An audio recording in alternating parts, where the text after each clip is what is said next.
जैसा कि आप जानते हो हमारा क्रैश कोर्स चल रहा है, और क्रैश कोर्स जैसा कि मैंने कल स्टार्ट किया था, जिसमें हम लोगों ने ट्रायंगल्स के बारे में स्टार्ट किया था। देखो एक्चुअली है क्या, क्लास 10th का जो सिलेबस है तो उसमें आपको पहले नंबर सिस्टम, अलजेब्रा ये सब पढ़ना है, लेकिन मैंने ज्योमेट्री से स्टार्ट इसलिए किया क्योंकि देखो ज्योमेट्री वन ऑफ द मतलब जो है ना मोस्ट इंपॉर्टेंट टॉपिक्स होते हैं और थोड़ा लेंदी भी होता है। ट्रायंगल्स को ही ले लो, सर्कल्स, है ना, तो ये सब में थोड़ा सा बच्चों को कंफ्यूजन बहुत होता है और थोड़ा सा टफ लगता है, तो इसलिए मैंने पहले ही से लिया ताकि आराम से आप लोगों को पढ़ा सकूं और पूरे डिटेल के साथ अच्छे से एक कॉन्सेप्ट को बिल्कुल क्लियर तरीके से आपका क्रिस्टल क्लियर होना चाहिए, है ना, क्योंकि पेपर में जो क्वेश्चंस पूछे जाते हैं वो यहीं से पूछे जाते हैं जनरली, जो मतलब अच्छे खासे नंबर के होते हैं। तो इसलिए आपको यहां ध्यान देना है थ्योरम्स पे, क्योंकि थ्योरम्स फिक्स है। जो मैंने कल एक थ्योरम बताया था आपको, यानी कि जो था हमारा बेसिक प्रोपोर्शनलिटी थ्योरम, यानी कि थेल्स थ्योरम, यहां तक क्लियर है। हमने कल थेल्स थ्योरम को प्रूव किया था, उससे बेस कुछ क्वेश्चंस को देखे थे। आज हम क्या देखेंगे, तो आज हम आगे देखेंगे उसके आगे अगले थ्योरम को, लेकिन उससे पहले मैं बता दूं आप लोगों को बच्चों, जैसा कि मैंने कल आपको बताया था कि आपका ये क्रैश कोर्स स्टार्ट हो चुका है और इसमें लिमिटेड सीट्स हैं, जिसके 10 दिसंबर तक 10 दिसंबर 2020 तक इसे फुलफिल करने की प्लानिंग है। तो जल्द से जल्द आप रजिस्ट्रेशन करें। रजिस्ट्रेशन का मैंने पूरा प्रोसेस बताया था, सिर्फ मैथ का ही नहीं, अगर आप चाहो तो मैथ के अलावा और भी सब्जेक्ट्स जैसे कि आपको इंग्लिश, साइंस और सोशल साइंस, इन सब के भी क्रैश कोर्स हमारे द्वारा चलाए जा रहे हैं हमारे इस टेनियोस के प्लेटफॉर्म पे। तो अगर आप इंटरेस्टेड हो और अगर आपको मतलब कम समय में बेहतर तैयारी करना है, नंबर को बूस्टअप करना है, तो मैं आपसे कहूंगा आप क्रैश कोर्स को जरूर परचेज करें और इसमें पूरे डिटेल के साथ आपकी तैयारी किस तरह से 60 दिनों में, विद इन 60 डेज, 60 दिनों में किस तरह से तैयारी की जाती है, यह आपको पूरी स्ट्रेटजी बताई जाएगी। देखिए इसे कुछ प्लस पॉइंट्स हैं, है ना, जो मैं आपको एक बार क्लियर कर दूं। सबसे पहली बात क्या है, इसमें आपको कंप्लीट नोट्स मिलेंगे, यानी कि हर एक चैप्टर वाइज अगर आप इनरोल करते हो इसमें, अगर आप क्रैश कोर्स को बाय करते हो, परचेज करते हो, तो सबसे जो पहला प्लस पॉइंट देखो, क्योंकि बच्चों की क्वेरीज होती है आखिर हमें इससे फायदा क्या होगा, है ना, तो फायदा देखो बच्चे क्या होगा, सबसे पहले आपको कंप्लीट नोट्स मिलेंगे, है ना, जिसमें कि आपको मेहनत ज्यादा नहीं करना पड़ेगा। जो आप वीडियोस देखो और नोट्स आपको पीडीएफ के रूप में प्रोवाइड कर दिए जाएंगे। Next, exam strategy. देखो बच्चे पढ़ते सभी को ही हैं, लेकिन एक सही रणनीति क्या होनी चाहिए। देखो अब एक ही क्लास के सारे बच्चे पढ़ते हैं, लेकिन किसी का ज्यादा नंबर आता है, किसी का कम नंबर आता है, तो आखिर वो डिफरेंस क्यों है, तो डिफरेंस क्या होता है, वो स्ट्रेटजी के कारण, यानी आप कैसी रणनीति अपना रहे हो। युद्ध में वही जीतता है जिसकी रणनीति अच्छी होती है, जो अपनी सेनाओं को अच्छे से गठित करता है। आ रहा बात समझ में, आपने हिस्ट्री पढ़ा होगा, बहुत सारे युद्ध के बारे में सुना होगा, लेकिन राजा वही जीतता है जिसकी रणनीति अच्छी हो। तो आपको अगर बोर्ड को क्रैक करना है, बोर्ड एग्जाम को क्लियर करना है अच्छे मार्क्स से, बहुत ही अच्छे मार्क्स से, तो आपके पास एग्जाम स्ट्रेटजी होनी चाहिए कि किस तरीके से पढ़े, कौन कौन से क्वेश्चन को, सिलेक्टेड क्वेश्चंस को पढ़ें, जिससे आपका सिलेक्शन मतलब जिससे आपका जो परसेंटेज हो वो काफी बूस्टअप हो और आप एक हाई स्कोरर के रूप में हो, टॉपर के रूप में आप आ सकते हो। तो वो स्ट्रेटजी आपके यहां पे शेयर किया जाएगा, कोई दिक्कत। इसके बाद सबसे प्लस पॉइंट, जो सबसे मेन बात है इसका, इस कोर्स का, जो आपको अगर लेना है तो किस लिए, तो अगर एक ही बात मैं कहूं, इंस्टेंट डाउट सेशन। देखो आप YouTube पे आप हर एक चैप्टर का देख सकते हो, लेकिन अगर आप जिस क्वेश्चन में फंस गए तो उसका सॉल्यूशन कौन देगा। तो अगर आप इस कोर्स को परचेज करते हो, आप किसी भी बुक से क्वेश्चन बनाइए, चाहे आप RS अग्रवाल बनाओ, RD शर्मा बनाओ, NCERT बनाओ, अगर किसी भी क्वेश्चन में कंफ्यूजन होता है, आपका इंस्टेंट डाउट सेशन, यानी जो आपको क्लास प्रोवाइड किए जा रहे हैं उसका कोई डाउट हो, या आपके जो साइड बुक्स हैं, जो आपके कोर्स बुक है NCERT, तो अगर किसी की भी तरह का कोई डाउट है तो उसको तुरंत क्लियर किया जाएगा। बाइलिंगुअल क्लासेस होती है, मतलब इंग्लिश और हिंदी दोनों में होती है, यानी कि इंग्लिश में लिखे जाएंगे और हिंदी में आपको पूरे एक एक चीज को समझाया जाएगा, ठीक है। ऐसा नहीं है कि आप बिल्कुल फॉरेनर की तरह मैं आके पूरे इंग्लिश में बोलूं आपको और आपके ऊपर चला जाए, क्योंकि मुझे पता है क्लास 10th के जो बच्चे होते हैं वो जो उनका मदर टंग होता है हिंदी, है ना, तो वो उसमें ज्यादा समझने की प्रयास करते हैं और उन्हें अच्छा होता है। तो इसलिए जो भी क्वेश्चंस होंगे, जो भी इंग्लिश में लिखे जाएंगे, बट समझाया जाएगा आपको हिंदी में हर एक चीज, ताकि आपका क्लियर कॉन्सेप्ट हो सके। Next, master concept chapter wise. सबसे बड़ी बात कि देखो, क्वेश्चंस बनाने का सब बना लेता है, लेकिन हर एक बच्चे कॉन्सेप्ट के साथ नहीं बनाते। आखिर ऐसा क्यों? क्योंकि अगर वही कॉन्सेप्ट फिर दूसरे जगह यूज हो जाता है तो वहां पे बच्चे क्या होते हैं, कंफ्यूज हो जाते हैं। तो इन सारे फैसिलिटीज आपको मिलेंगे, जिसमें आपको 90 प्लस स्कोर करने में विद इन 60 डेज। अगर अभी तक आपकी तैयारी पूरी तरह से नहीं हो पाई है तो मैं गारंटी देता हूं बच्चों कि अगर आप हमारे साथ जुड़े तो मैं आपको ये प्रॉमिस करता हूं कि 60 डेज के अंदर आप इस काबिल हो जाओगे कि आप 90 प्लस तो आसानी से ला सकते हो। मैं 100 आउट ऑफ 100 इसलिए नहीं कह रहा हूं क्योंकि 60 डेज में 90 प्लस लाना ही अपने आप में बहुत बड़ी बात है। आ रहा बात समझ में? यानी 60 दिनों में अगर आप 90 प्लस के लिए तैयार हो सकते हो, तो अगर थोड़ा सा आप अपनी तरफ से मेहनत कर दोगे और थोड़ा ज्यादा, तो क्या 100 नहीं आ सकता? आ रहा बात समझ में? तो इसलिए जुड़िए हमारे साथ। लेकिन देखो, इसके लिए मैं सबसे पहले आपको प्रोसेस बता दूं, रजिस्ट्रेशन कैसे करना है आपको। रजिस्ट्रेशन के लिए मैंने कल पूरे प्रोसेस बताया था पिछले वीडियो में, लेकिन मैं फिर से एक बार ओरली बता देता हूं बच्चों। देखो, सबसे पहले अपने आपके मोबाइल में, लैपटॉप में, जो भी आपके पास है, आप ब्राउजर में जाओगे, गूगल में सर्च करोगे हमारी वेबसाइट tenios.in, है ना। तो tenios.in जैसे ही सर्च करोगे आप, तो हमारी वेबसाइट खुल जाएगी, ओपन हो जाएगी वहां पे, और वहां पे लेफ्ट अपर कॉर्नर में दिखाई देगा आपको बाय कोर्सेस। जैसे ही बाय कोर्स पे आप जाते हो तो आपके सामने रजिस्ट्रेशन का ये डिफरेंट जैसे यहां पे इस तरह दिखाया जा रहा है आपको, अलग अलग सब्जेक्ट्स के।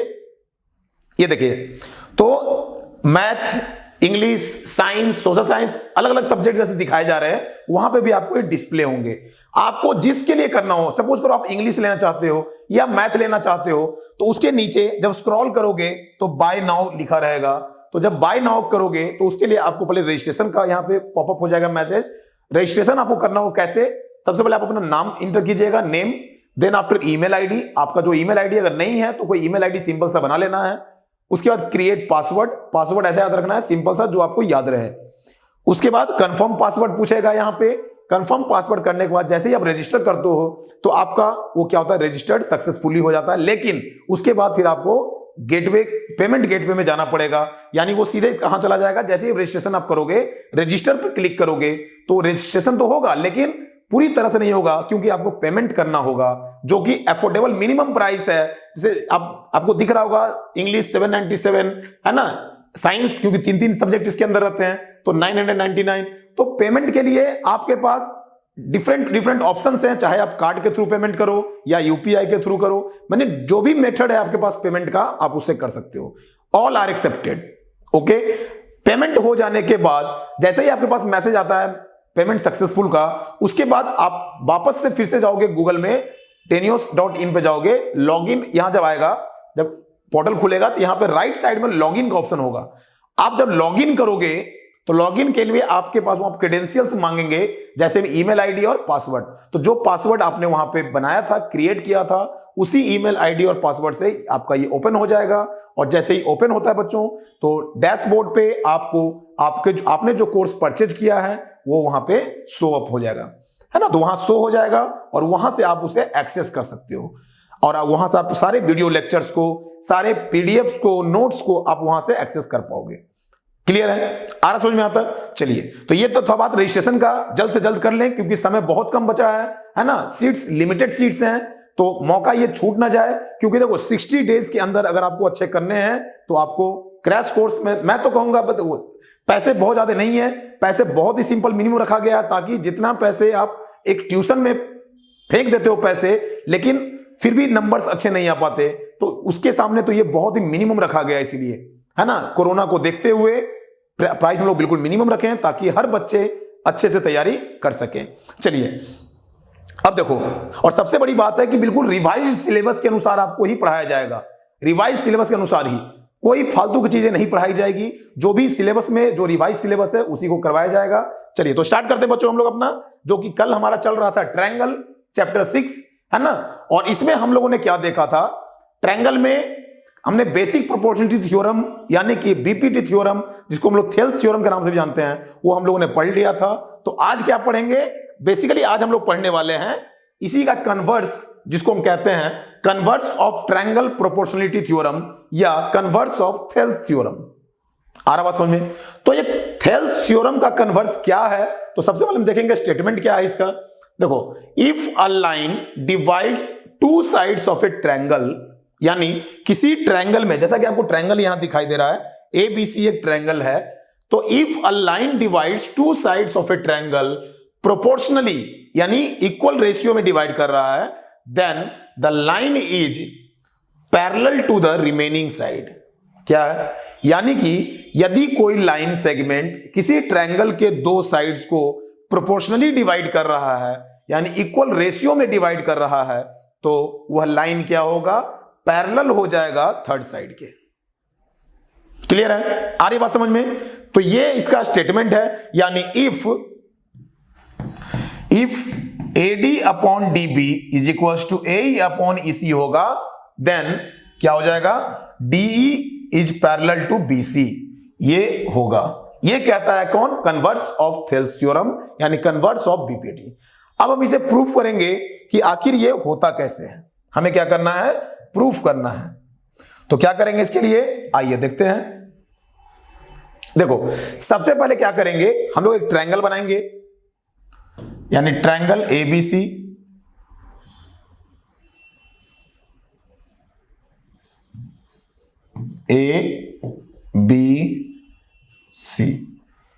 ABC ट्रायंगल है। DE, देखो ये लाइन है DE, ये लाइन L है, जो कि ट्रायंगल के दोनों साइड्स को D और E पे कट कर रहा है। आ रही बात समझ में? यहां तक कोई दिक्कत नहीं। अब यदि D और E पे कट कर रहा है, तो इसका मतलब यह हुआ कि देखो गिवन क्या है, पहले गिवन लिख देंगे हम लोग। A triangle ABC in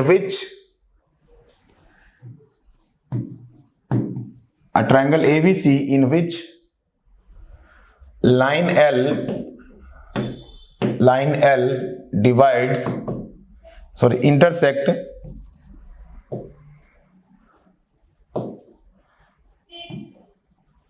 intersect AB and AC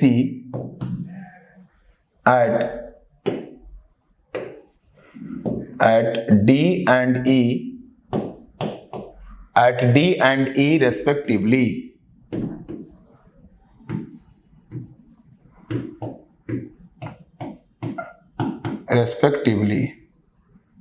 ठीक है?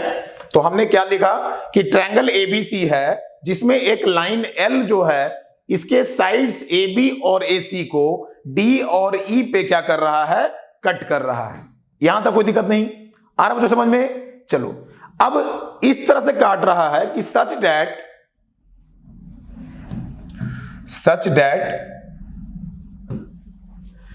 AD upon DB is equals to AE upon EC। ये दिया हुआ है। आ रहा समझ में? हमें क्या प्रूफ करना है? टू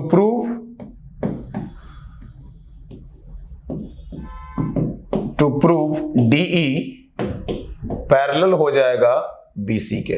ये प्रूफ करना है हमें कि DE जो होगा वह BC के पैरेलल होगा। आ रहा समझ में? यहां तक कोई दिक्कत नहीं। तो हम क्या करेंगे, हम इसे कैसे प्रूफ करेंगे? तो जिस तरह से याद होगा आपको, हमने चैप्टर 1 में, यानी कि रैशनल नंबर जब हम पढ़ते थे, इरेशनल नंबर का कॉन्सेप्ट, तो हमने किस तरह से √2 को प्रूव किया था। Prove that √2 is an irrational number. तो वहां हम क्या करते थे? कॉन्ट्राडिक्शन मेथड को यूज करते थे। यानी हमें पता है कोई इरेशनल नंबर है, लेकिन फिर भी हम मानते थे let √2 is not an irrational number, it is a rational number in the form of p/q, है ना? तो ठीक उसी तरह कॉन्ट्राडिक्शन मेथड को यहां यूज करेंगे। हमें प्रूफ करना है कि DE पैरेलल BC, और हमें पता है कि पैरेलल है, लेकिन मान लेते हैं कि ये पैरेलल नहीं है। क्या मानेंगे? इफ पॉसिबल, प्रूफ लिखे क्या लिखेंगे? If possible if possible let DE is not parallel to BC. DE is not parallel to BC. DE is not parallel to BC. यहां तक कोई दिक्कत नहीं। हमने क्या बोला, मान लिया हमने कि DE BC के पैरेलल नहीं है। अब यदि BC के पैरेलल DE नहीं होगा तो क्या होगा, then there must be another line. यहां से एक लाइन ऐसे ड्रॉ करेंगे जो कि F पे कट कर रहा होगा। क्या लिखेंगे, then there must be another line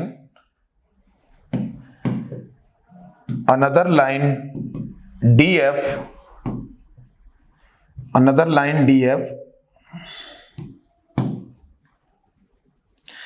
then there must be another line DF which is parallel to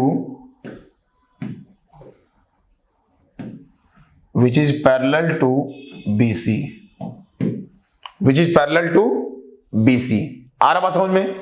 इसका मतलब क्या हो गया कि DF जो होगा वह BC के पैरेलल होगा। अब देखो यहां तक कोई दिक्कत नहीं। अब यदि DF BC के पैरेलल है तो अकॉर्डिंग टू थेल्स थ्योरम, हमने कल क्या पढ़ा था थेल्स थ्योरम में, कि यदि किसी ट्रायंगल में कोई लाइन किसी तीसरे साइड के पैरेलल है तो बाकी दो साइड को क्या करेगा, इक्वल रेशियो में डिवाइड कर देगा। तो क्या लिखेंगे, bye Thales theorem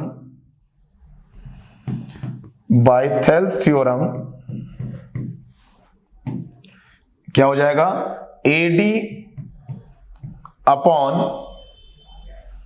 DB is equals to AF upon FC।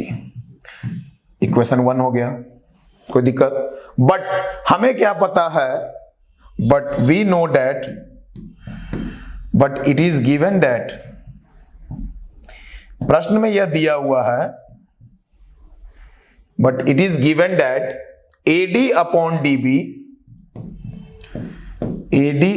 DB is equals to AE upon EC। ये दिया हुआ है AE अपॉन EC। ये क्या है हमारा, इक्वेशन 2। यहां तक कोई दिक्कत, यहां तक आ रहा बच्चों समझ में। देखो हमने क्या निकाला, अगर DF इसके पैरेलल है तो AF अपॉन FC होगा, AD अपॉन DB बराबर AF अपॉन FC। कैसे, बाय थेल्स थ्योरम। लेकिन हमें क्या पता है कि क्वेश्चन में दिया हुआ है सर कि AD अपॉन DB जो है AE अपॉन EC के पैरेलल है, सॉरी इक्वल है।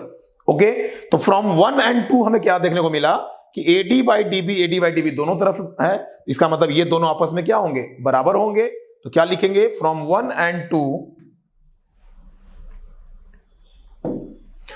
From 1 and 2। अब देखो यहां पे क्या करेंगे, थोड़ा सा ध्यान लगाना है कि 1 and 2 से ये दोनों क्या हो जाएगा, आपस में बराबर हो जाएगा। तो क्या करेंगे, देखिए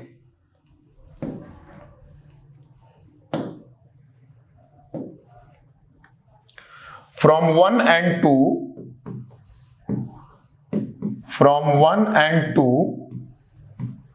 AE by EC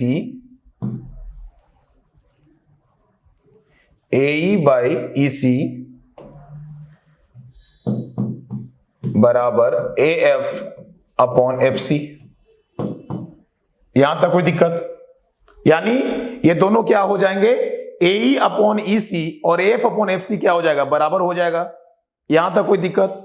अब देखो अगर हम इन दोनों में अगर हम 1 ऐड कर दें दोनों तरफ, देखो यहां क्या हो जाएगा, अगर इन दोनों में हम लोग 1 ऐड कर दें, AE upon EC plus 1 is equals to AF upon FC plus 1। अगर दोनों तरफ एडिंग 1 करेंगे तो क्या हो जाएगा, ये देखो AE plus EC upon EC is equals to AF plus FC upon में FC। क्या हो जाएगा इसका, देखिए AE और EC क्या हो जाएगा, AC। तो AC upon EC is equal to AF और FC मिला के भी क्या हो जाएगा AC अपॉन FC। अच्छा, दोनों AC अगर कैंसिल हो जाएगा एक दूसरे से तो क्या हो जाएगा, ये 1 upon EC is equal to 1 upon FC। और जब दोनों का रेसिप्रोकल लेंगे तो क्या हो जाएगा, इसका मतलब EC बराबर FC, EC बराबर FC। अब EC FC के बराबर तो तब होगा ना जब E और F क्या होंगे, क्वांसाइड होंगे। कोई दिक्कत आ रही बात समझ में? तो अगर E और F क्वांसाइड होगा तो इसका मतलब क्या हो जाएगा, दोनों एक जगह पे क्या होगा, क्वांसाइड करेगा। आ रही बात समझ में? तो क्या लिखेंगे, this is only possible, this is only possible, this is only possible when F coincides with E। ये तभी पॉसिबल होगा ना जब दोनों एक ही पॉइंट पे होगा। आ रहा समझ में? Hence हम कह सकते हैं कि DE is parallel to BC। चलिए, यहां तक कोई दिक्कत नहीं? आ रहा समझ में? तो ये था हमारा converse of Thales theorem. Okay, clear बच्चों? आ रहा समझ में? तो देखो, इसको जल्दी से नोट कर लो।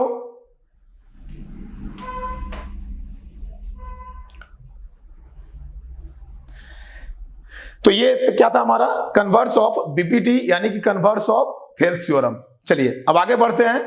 तो आगे के प्रश्न में देखेंगे किस तरह से हम लोग थेल्स थ्योरम और कन्वर्स ऑफ थेल्स थ्योरम का यूज करते हुए क्वेश्चंस को किस तरह से सॉल्व करेंगे। ठीक है, चलिए आइए देखते हैं। देखो, अब जैसे यहां पे कह रहा है so that DE is parallel to BC। हमें क्या दिखाना है, so that DE is parallel to BC। अब देखो, यहां पे दिया हुआ है 26 और 9.75, इधर दिया हुआ है AE 24 और EC 9। क्लियर है? तो हमें दिखाना है कि DE BC के पैरेलल होगा। तो क्या करेंगे, हम दोनों का रेशियो देखेंगे, क्योंकि हमने अभी जस्ट क्या पढ़ा कन्वर्स ऑफ BPT में कि यदि रेशियो बराबर होगा, यानी ट्रायंगल के दोनों साइड्स का अगर रेशियो इक्वल होगा तब ये DE क्या होता है, BC के पैरेलल होता है। आ रही बात समझ में? यहां तक कोई दिक्कत नहीं। तो AD अपॉन DB बराबर हो जाएगा AE अपॉन EC। कैसे, देखिए यहां पे AD अपॉन DB क्या है, बराबर है, यानी कि 26 यहां पे जो दिया हुआ है, देखो 26 अपॉन 9.75 ये बराबर हो जाएगा 24 अपॉन 9 के। अब इसको सॉल्व करके देख लो, दोनों का रेशियो क्या आएगा, बराबर आएगा। अब चूंकि AD upon DB AE upon EC के बराबर है, इसलिए हम कह सकते हैं DE क्या होगा, BC के पैरेलल हो जाएगा। कोई दिक्कत आ रहा बच्चों समझ में? चलिए आगे देखते हैं और किस तरह से प्रश्न पूछे जाते हैं इसमें। ये देखिए, in the given figure DE is parallel to BC। देखो यहां पे क्वेश्चन है, फिगर ABC ट्रायंगल दिया हुआ है और इसमें कह रहा है DE पैरेलल BC है। DE जो है BC के पैरेलल दिया हुआ है and AD by BD is equal to 3/5 है। If AC is equal to 4.8 centimetre find the length of AE। तो देखो हमें क्या है, AC का लेंथ दिया हुआ है, तो AE कितना हो जाएगा, X। लेंथ ऑफ AE क्या हो जाएगा, यहां पे मान लिया हमने कि AE का लेंथ X है, तो AC चूंकि दिया हुआ है हमारा 4.8, तो ये कितना हो जाएगा 4.8 माइनस X। क्यों? क्योंकि X तो हमने यहां मान लिया, तो ये क्या हो जाएगा 4.8 माइनस X। आ रही बात समझ में? यहां तक कोई दिक्कत नहीं। तो अब देखो, चूंकि हम लोग क्या पढ़े हैं, इन ट्रायंगल ABC DE जो है वह BC के पैरेलल है। DE क्या है, BC के पैरेलल है। तो बाय थेल्स थ्योरम, बताओ हमने थेल्स थ्योरम में क्या पढ़ा था, याद कीजिए। थेल्स थ्योरम में क्या पढ़ा था हमने? थेल्स थ्योरम में हमने पढ़ा था कि यदि किसी ट्रायंगल में कोई साइड पैरेलल है तीसरे साइड के, तो उन दोनों साइड्स का रेशियो क्या होता है? इक्वल होता है। तो in triangle ABC if DE parallel हो जाएगा बीसी के, देन क्या होगा? AD upon BD is equals to AE upon EC. कोई दिक्कत? अब देखो एडी अपॉन डीवी दिया हुआ है कितना? 3/5। तो यहां पे 3/5 इज इक्वल्स टू ए कितना हमने माना है? x, और ईसी कितना मान लिया? 4.8 माइनस एक्स, 4.8 माइनस एक्स। तो क्रॉस मल्टीप्लाई करेंगे, क्या हो जाएगा? 3 into 4.8 minus x is equals to 5x। तो क्या हो जाएगा? ये देखो 3 इंटू 4.8 कितना हो जाएगा बताओ? 3 8 24 का 4, हाथ में 2, 14.4 minus 3x is equals to 5x। अब देखो ये माइनस 3x जब उधर जाएगा तो क्या हो जाएगा? ऐड हो जाएगा। तो क्या होगा? 14.4 इज इक्वल्स टू 8x। तो x इज इक्वल्स टू क्या हो जाएगा?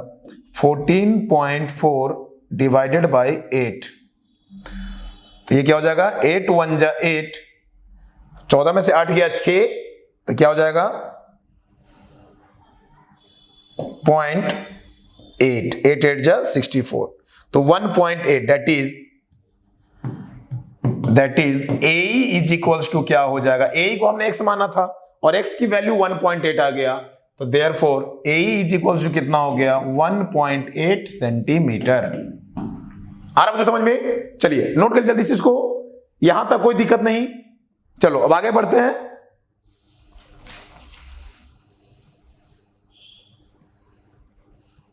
चलिए अगले प्रश्न की तरफ बढ़ते हैं हम लोग।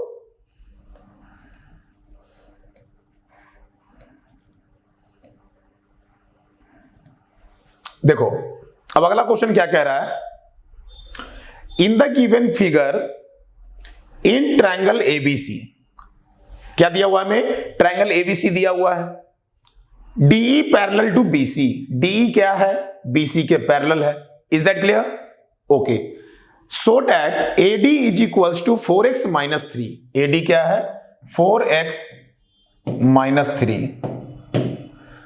और AE क्या है? 8x minus 7, 8x minus 7। उसके बाद BD क्या है? 3x minus 1, 3x minus 1। EC क्या है? 5x minus 3, 5x minus 3।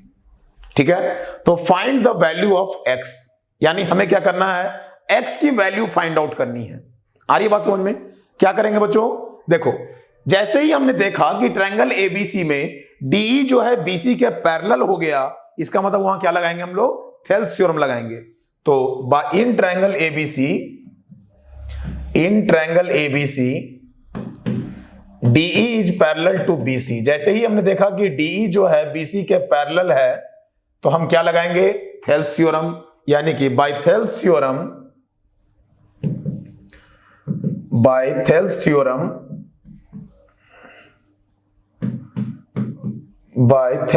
क्या हो जाएगा? AD upon DB is equals to AE upon EC, AE upon EC। आ रही बात समझ में? अब देखो AD कितना है? हमें दिया हुआ already 4x minus 3 upon 3x minus 1 is equals to 8x minus 7, 5x minus 3, 5x minus 3। आ रहा बात समझ में? अब देखो इन दोनों को क्रॉस मल्टीप्लाई करेंगे तो क्या हो जाएगा? 4x minus 3 into 5x minus 3 is equals to 8x minus 7 3x minus 1।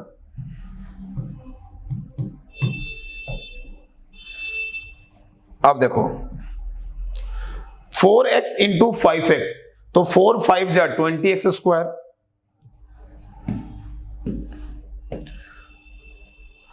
4x into 3 minus 12x, कोई दिक्कत नाउ। अब देखो माइनस 3 इंटू 5x क्या हो जाएगा, माइनस 15x, और minus 3 into minus 3 plus 9 is equals to, अब देखो 8x इंटू 3x करेंगे कितना हो जाएगा, 24x square. Now 8x into minus 1 minus 8x, फिर माइनस 7 इंटू 3x करेंगे कितना हो जाएगा, minus 21x, and minus 7 into minus 1 क्या हो जाएगा, प्लस 7। आ रही बात समझ में। अब देखो सभी को क्या करेंगे, हम सिंप्लीफाई करेंगे। देखो माइनस 12 माइनस 15 क्या हो जाएगा, माइनस 27x, यानी 20x square minus 27x plus 9 is equals to 24x square, 8 और 21 कितना हो जाएगा, माइनस 29 माइनस 29x प्लस 7। कोई दिक्कत आ रही बात समझ में, क्लियर है बच्चों। अब देखो अब क्या करेंगे, सारे को एक तरफ कर दो, सभी को एक तरफ कर देते हैं, तो क्या हो जाएगा, देखिए 20x स्क्वायर हो जाएगा, तो यहां लिख लेते हैं हम लोग, 24 में से 20 जाएगा तो 4x स्क्वायर, फिर माइनस 27x जब उधर जाएगा तो प्लस 27x, लेकिन यहां माइनस 29 है तो minus plus minus that is minus 2x। उसके बाद प्लस 9 जब उधर जाएगा तो क्या हो जाएगा, माइनस 9, और 7 में से 9 गया 2, यानी माइनस 2 बराबर 0। कोई दिक्कत, यानी इसको हमने सिंपलीफाई करके इस तरह से कर दिया, तो अब हमारा इक्वेशन क्या आ गया, 4x square minus 2x minus 2 is equal to 0। Clear है बच्चों। अब हम क्या करेंगे, इसको सॉल्व करेंगे। देखो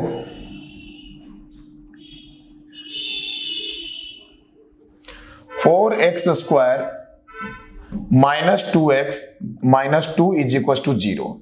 इसमें कोई कॉमन है क्या, कॉमन है, यस कॉमन है, कौन सा, 2, तो हम 2 कॉमन ले लेंगे, तो क्या हो जाएगा, 2x square minus x minus 1 is equal to 0।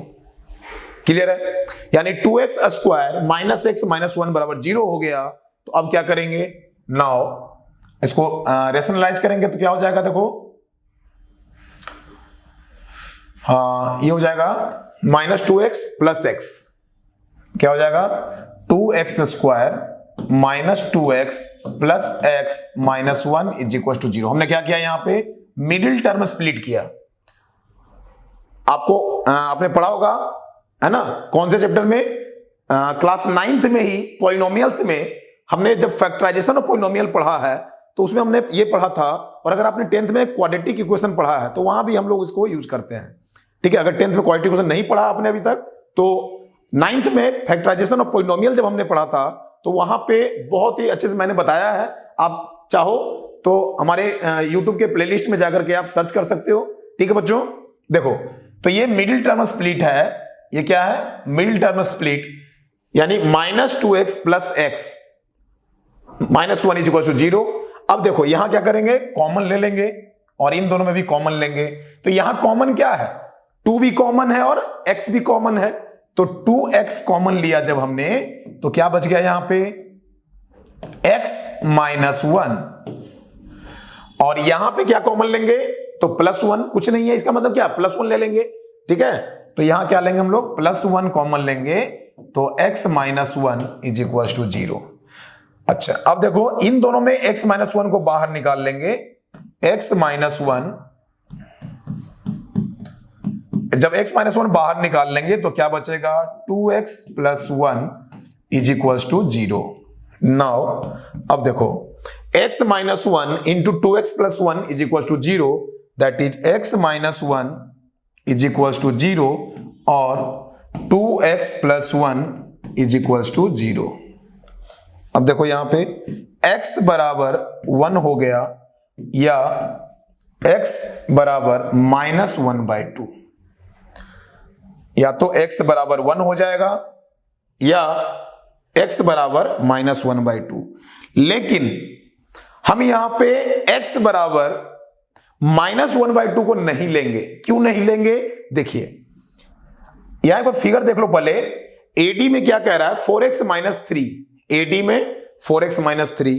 तो अब एक बात बताओ बच्चों, अगर AD का वैल्यू 4x माइनस 3 है और यहां पे हमने x की वैल्यू पुट किया 4 इंटू माइनस 1/2 माइनस 3, तो 2 2 जा 4 यानी कि 2 1 जा minus 2 minus 3 that is minus 5। अब ये बताओ कि AD क्या है, यहां पे AD हमारा क्या था, तो AD क्या था, ट्रायंगल का साइड है, साइड का रेशियो है ना। तो क्या साइड का लेंथ कभी नेगेटिव हो सकता है, लेंथ को क्या कभी हम नेगेटिव वैल्यू में लेते हैं, नहीं। तो चूंकि AD नेगेटिव वैल्यू है लेंथ ऑफ ए ट्रायंगल, इसलिए हम लोग x की वैल्यू को नहीं लेंगे। कोई दिक्कत, तो इसलिए therefore x is equals to 1, ये हो गया हमारा आंसर। अच्छा, क्वेश्चन क्या पूछा जा रहा था, find the value of x, तो हमने x का वैल्यू फाइंड आउट कर लिया। अगर साइड्स पूछेगा तो साइड्स में हम इसका वैल्यू पुट कर देंगे और we will get the value of all the sides. Okay, आ रहा समझ में, चलो नोट कर लो जल्दी से। उसके बाद देखते हैं अगले प्रश्न की तरफ हम लोग।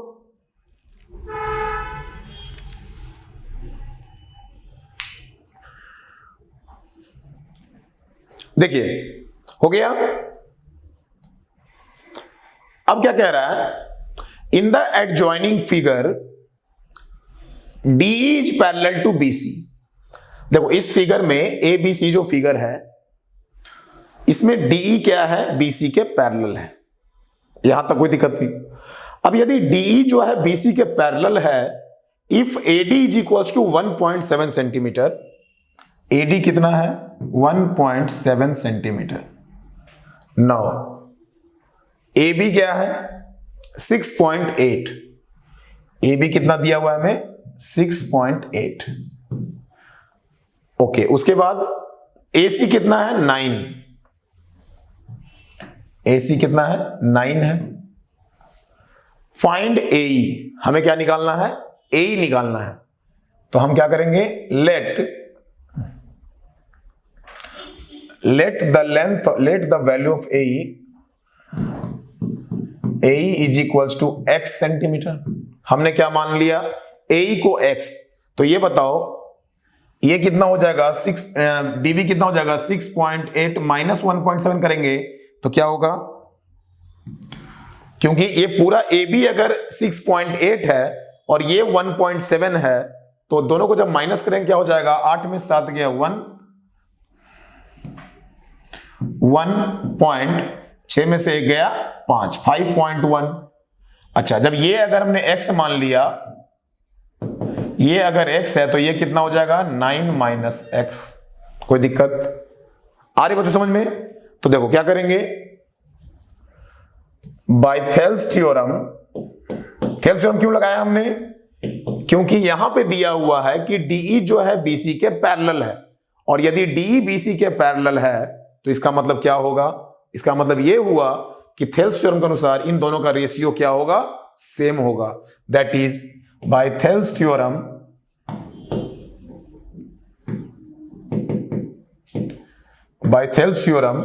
AD upon DB is equals to AE upon EC। अब देखो AD का वैल्यू क्या है 1.7, DB क्या हो जाएगा 6.8 माइनस 1.7, है ना। हालांकि हमने यहां निकाल लिया है लेकिन यहां पे दिखाएंगे हम, क्योंकि हमने क्या किया है माइनस किया। इज इक्वल्स टू AE कितना है x और ये EC कितना है 9 माइनस x।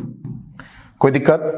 अब इसे क्रॉस मल्टीप्लाई करेंगे तो क्या हो जाएगा, देखो 1.7 अपॉन में ये हो गया 5.1 is equal to x upon 9 minus x. अब देखो ये हो जाएगा 1/3, तो इसका मतलब क्या हो गया 1/3 is equal to x upon 9 minus x. That is जब क्रॉस मल्टीप्लाई करेंगे तो क्या हो जाएगा 3x is equal to 9 minus x. अब देखो यानी ये माइनस एक्स जब इधर आएगा तो क्या हो जाएगा plus x, that is 3x plus x is equal to 4x। क्या हो गया ये 4x is equal to 9, that is x is equal to 9/4। और ये 9/4 किसके बराबर हो जाएगा, तो 4 2 जा 8, फिर 4 2 जा 8, 4 5 जा 20, 2.25। यानी लेंथ ऑफ देयरफॉर AE क्या हो जाएगा हमारा, AE is equals to 2.25 centimetre. कोई दिक्कत आ रहा मुझे समझ में? चलिए तो नोट कर लीजिए जल्दी से। तो इस तरीके से क्या करेंगे, हम इसे सॉल्व कर लेंगे, यहां तक कोई दिक्कत नहीं। चलिए आगे देखते हैं।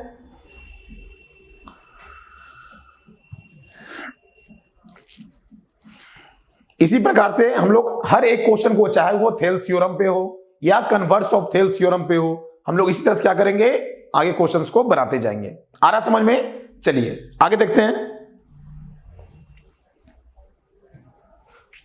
देखो अब आगे क्वेश्चन क्या कह रहा है, in the given figure LM जो है वो पैरेलल है CV के। LM is parallel to CV and LN is parallel to CD। Prove that AM upon AB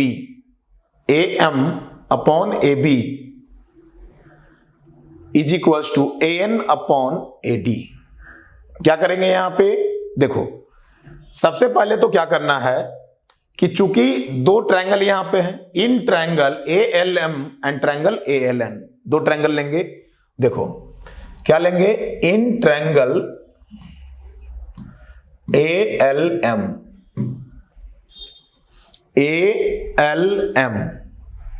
क्या करेंगे, ALM में देखो दिया हुआ है LM जो है वो पैरेलल है CV के।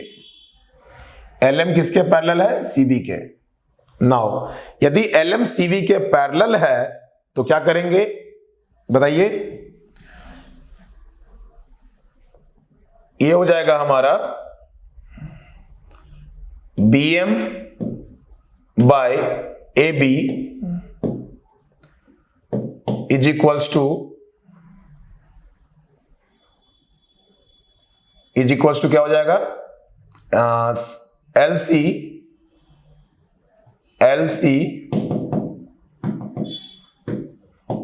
Upon AC। क्लियर बच्चों? ये ट्रायंगल का कॉन्सेप्ट हमने लगा दिया कि इतना बटे इतना रेशियो, इतना बटे इतना रेशियो के बराबर होता है। ये हो गया इक्वेशन 1।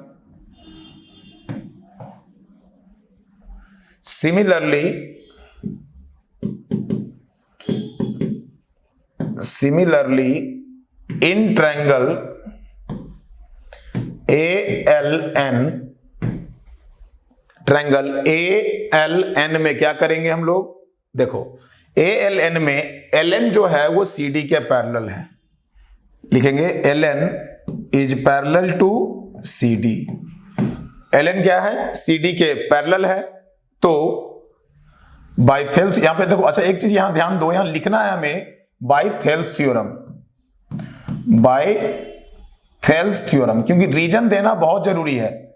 रीजन नहीं लिखोगे तो आपके मार्क्स कट हो सकते हैं। ओके, तो सिमिलरली इन ट्रायंगल ALN में LN जो है CD के पैरेलल है, देयरफॉर क्या हो जाएगा, LC upon AC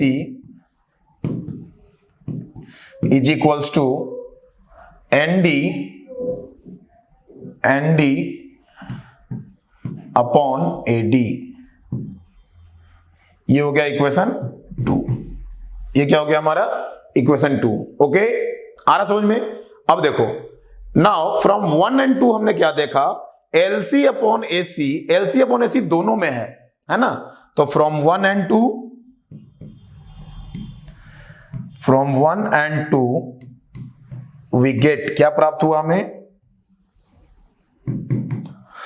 from 1 and 2 we get BM upon AB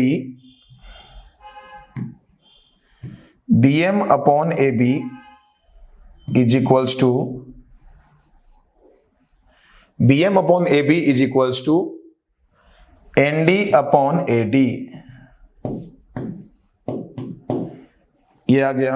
अब यदि हम इन दोनों में क्या कर दे, 1 ऐड कर दे, एडिंग 1 टू बोथ साइड्स, क्या हो जाएगा, देखो BM upon AB plus 1 is equals to ND upon AD plus 1, क्या हो जाएगा, BM प्लस AB अपॉन में AB is equals to ND plus AD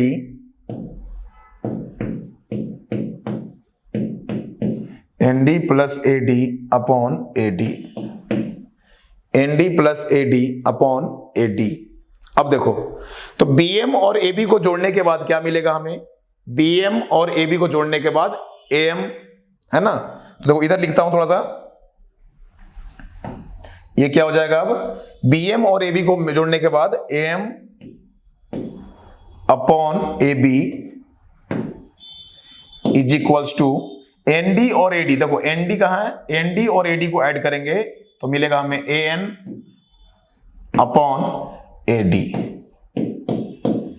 clear है, और यही हमें प्रूफ करना था, है ना, हमें यही प्रूफ करना था। तो क्या लिखेंगे, हेंस प्रूव्ड, हेंस प्रूव्ड।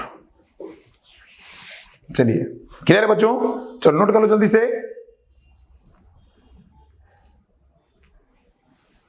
उम्मीद है यहां तक आपको समझ में आ रहा सभी चीज, यहां तक कोई दिक्कत नहीं।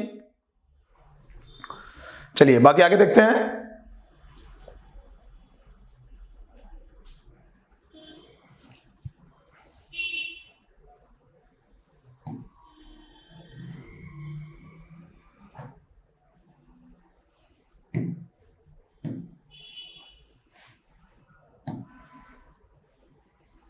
देखो अगला क्वेश्चन क्या कह रहा है, इफ D and E are points on the sides AB and AC respectively of triangle ABC such that AB is equals to 5.6 centimeter, AD is equals to 1.4 centimeter, AC is equals to 7.2 centimeter and AE is equals to 1.8 centimeter, so that DE is parallel to BC। हमें क्या दिखाना है, DE जो होगा वो BC के parallel होगा।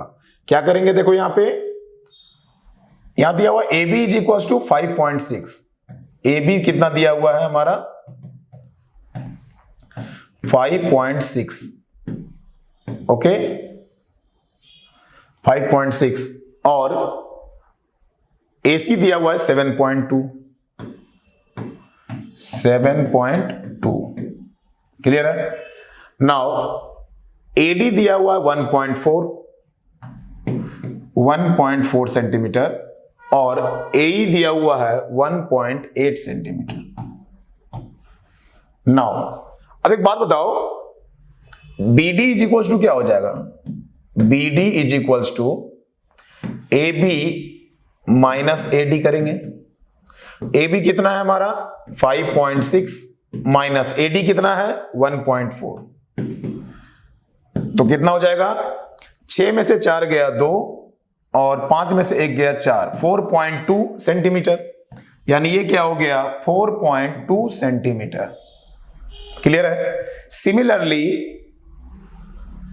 EC बराबर क्या हो जाएगा, EC is equals to AC minus AE, तो क्या हो जाएगा, AC कितना है यहां पे 7.2 माइनस AE कितना है 1.8, दैट इज 12 में से 8 गया 4, इधर बच गया 6 में से 1 गया 5, 5.4 आ गया। नाउ अब देखो AD upon BD, AD upon BD कितना है, दैट इज 1.4 अपॉन BD कितना है 4.2,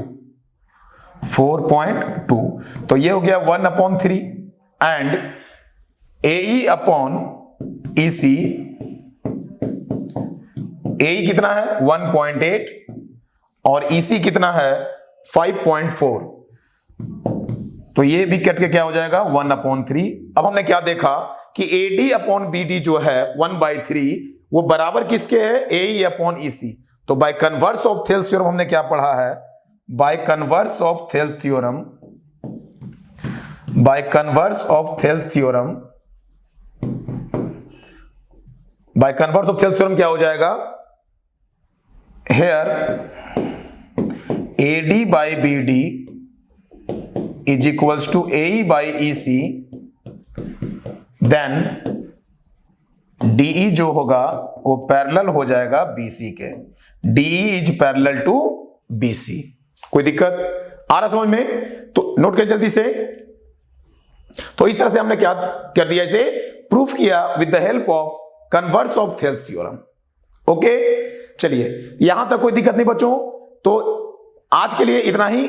जैसा कि हमने देखा कि आज हमने क्या देखा, तो कन्वर्स ऑफ थेल्स थ्योरम को हमने प्रूफ किया और उस पे बेस्ड, चाहे कन्वर्स ऑफ थेल्स थ्योरम हो या थेल्स थ्योरम हो, इस पे बेस्ड जो क्वेश्चंस बन सकते हैं उसको हमने बनाने का प्रयास किया।